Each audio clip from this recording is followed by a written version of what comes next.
اور جھوٹے بھروسوں نے ان کو دین سے غافل اور گناہوں کے چکر میں مبتلا کر دیا تھا۔ اس لیے نعمت یاد دلانے کے ساتھ فوراً ہی ان کی ان غلط فہمیوں کو بھی دور کیا گیا تھا۔ اللہ تعالیٰ ان پر انعامات بھی کرتا ہے اور آزمائشیں بھی دیتا ہے۔ انعامات اس لیے کرتا ہے کہ وہ شکر گزار ہوں، کیونکہ ان کو عزت دی گئی، وہ اہل علم تھے اور ان سے یہ توقع کی گئی کہ وہ تمام دنیا کی باقی قوموں کو بھی اللہ تعالیٰ کے احکامات پہنچائیں اور اللہ کا نظام پوری دنیا میں نافذ کریں،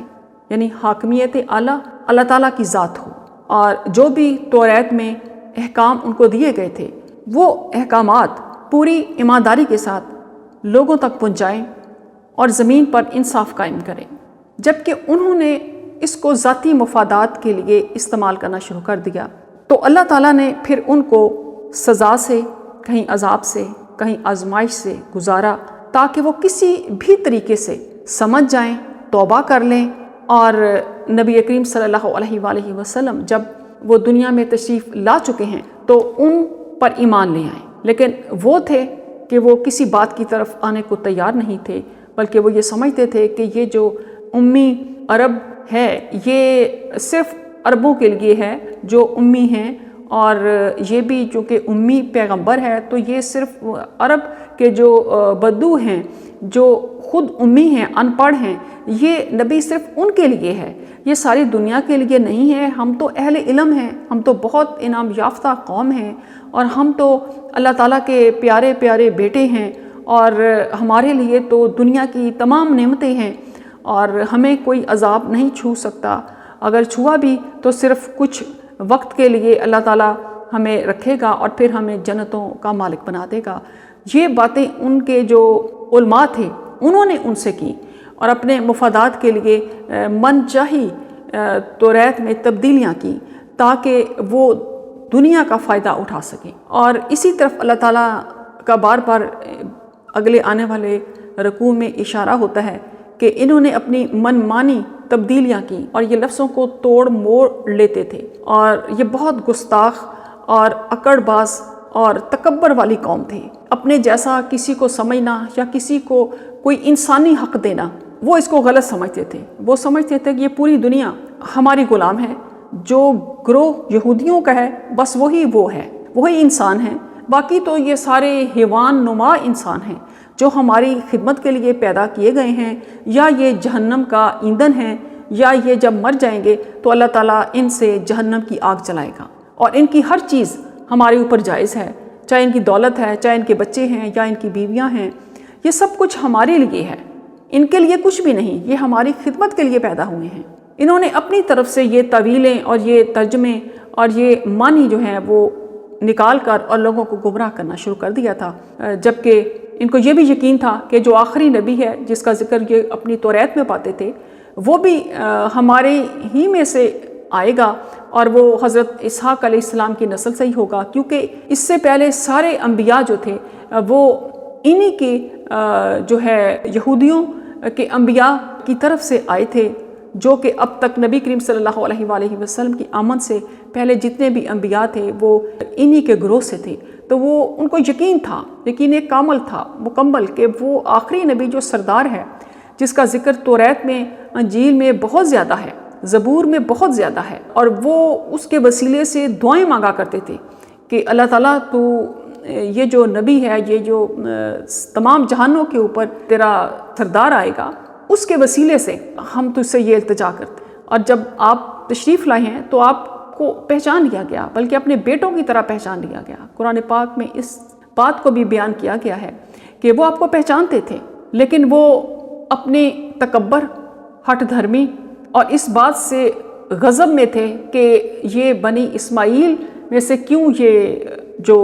سردار انبیاء ہیں یہ کیوں آئے ہیں، یہ حضرت اسحاق علیہ السلام کی نسل سے کیوں نہیں آئے۔ اور پھر ان کے مفادات، یہ دنیا کی دولت بہت چاہتے تھے، لمبی لمبی زندگیاں، لمبی لمبی یہ خواہشیں ان کی ہوا کرتی تھیں۔ ہر آدمی ان میں سے ہزار ہزار سال کی زندگی چاہتا تھا اور وہ جینا چاہتا تھا۔ یہ لوگ موت کو ناپسند کرتے تھے کیونکہ ان کو پتہ تھا ذاتی طور پر کہ ہم کیا کر رہے ہیں۔ موت سے ڈرنے کی اصل وجہ ان کی یہی تھی کہ یہ جانتے تھے کہ جب ہم مر جائیں گے تو ہمارے ساتھ کیا سلوک ہوگا، اور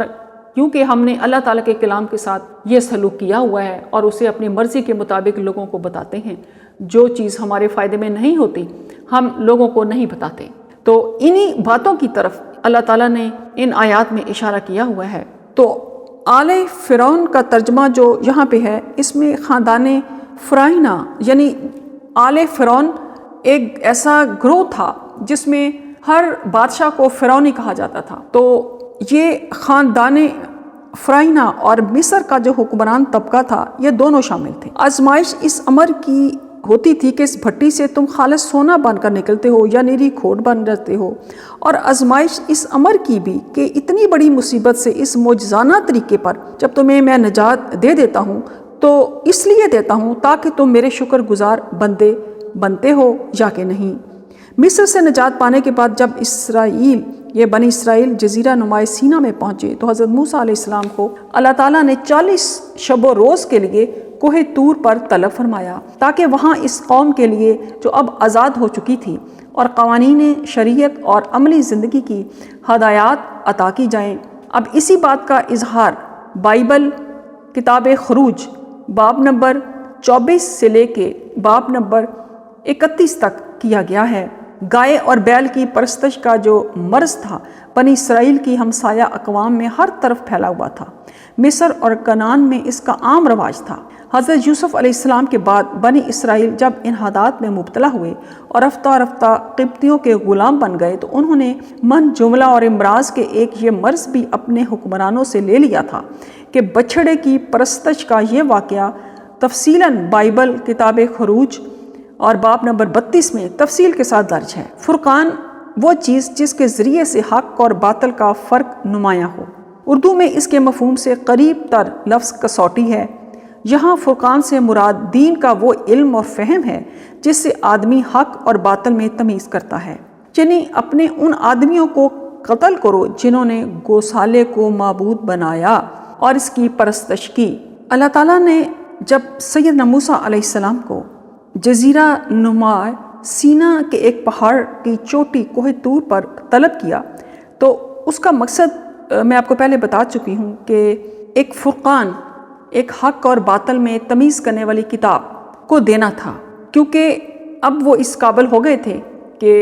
فرعون کے ظلموں سے نجات پانے کے بعد وہ باہر نکل آئے تھے اور اب ان کو شریعت کے مطابق زندگی گزارنے کے لیے اللہ تعالیٰ نے ان کے نبی کو کوہ طور پر بلایا اور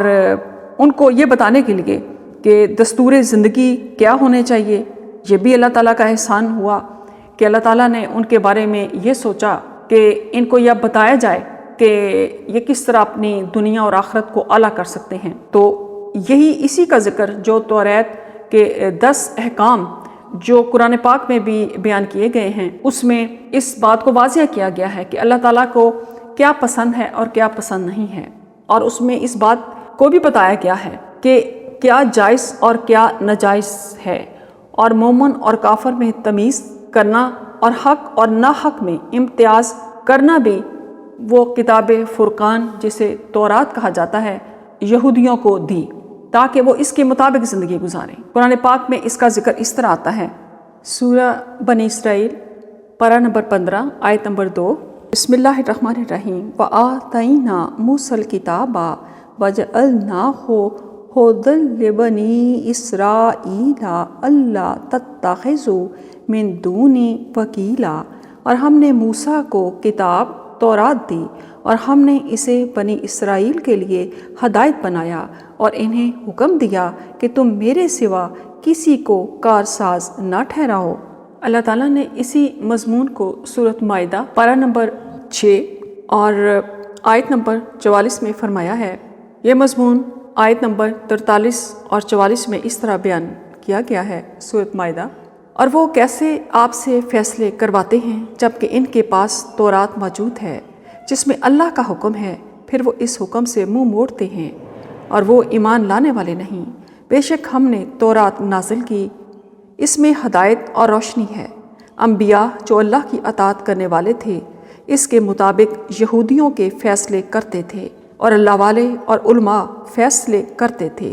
اس لیے کہ وہ اللہ کی کتاب کے نگران بنائے گئے تھے اور وہ اس پر گواہ تھے۔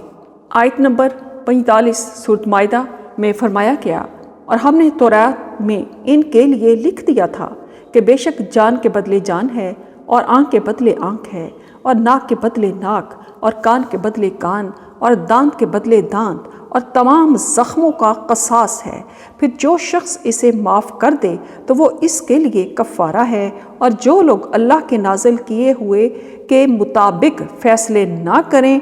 وہی ظالم ہیں۔ سورہ انعام پارہ نمبر 7 میں فرمایا گیا، آیت نمبر 91، اور انہوں نے اللہ کی قدر نہیں کی جس طرح اس کی قدر کرنے کا حق ہے۔ جس وقت انہوں نے کہا اللہ نے کسی بشر پر کوئی چیز نازل نہیں کی، کہہ دیجئے پھر وہ کتاب کس نے نازل کی تھی جسے موسیٰ لائے تھے، جو تمام انسانوں کے لیے روشنی اور ہدایت تھی، جسے تم متفرق اوراق میں نقل کرتے ہو، ان میں سے کچھ تم ظاہر کرتے ہو اور بہت کچھ چھپا لیتے ہو۔ اس کتاب کے ذریعے سے تمہیں وہ علم دیا گیا تھا جو نہ تمہیں حاصل تھا اور نہ تمہارے باپ دادا کو۔ سورہ نمبر 7 سورہ اعراف پارہ نمبر 9 آیت نمبر 165 اور 166 میں فرمایا گیا، پھر جب انہوں نے وہ باتیں بھلا دیں جن کی انہیں نصیحت کی گئی تھی تو ہم نے ان لوگوں کو نجات دی جو برے کام سے روکتے تھے، اور ہم نے ان لوگوں کو بدترین عذاب کے ساتھ پکڑ لیا جنہوں نے زیادتی کی تھی، اس لیے کہ وہ نافرمانی کرتے تھے۔ پھر جب انہوں نے اس معاملے میں سرکشی کی جس سے انہیں روکا گیا تھا تو ہم نے ان سے کہا ہو جاؤ بندر ذلیل۔ اللہ تعالیٰ نے تورات حضرت موسیٰ علیہ السلام پر نازل کی، اور اس میں ہدایت اور رہنمائی تھی، روشنی تھی، تمام انسانوں کے لیے حقوق تھے، کیونکہ اللہ تعالیٰ نے ان کو تمام اقوام پر فضیلت دی تھی، لیکن انہوں نے اللہ تعالیٰ کی قدر نہیں کی، اس کی اس نعمت کی قدر نہیں کی۔ اور اللہ تعالیٰ کا ہمیشہ سے یہ دستور رہا ہے کہ جب اس کی نعمتوں کی ناقدری کی جاتی ہے تو اللہ تعالیٰ وہ نعمتیں اس قوم کی طرف لے جاتا ہے جو اس کا قدر کرتی ہیں اور اس کو اس طرح استعمال کرتی ہیں جیسے اللہ تعالیٰ چاہتا ہے۔ صدق اللہ العظیم۔ اللہم صل علی محمد وعلی آل محمد کما صلیت علی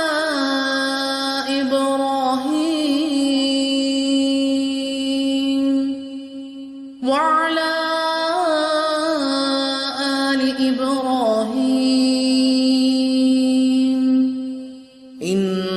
إنك حميد مجيد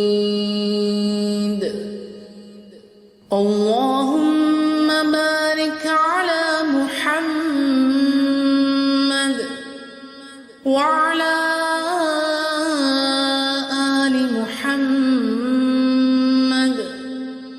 كما باركت على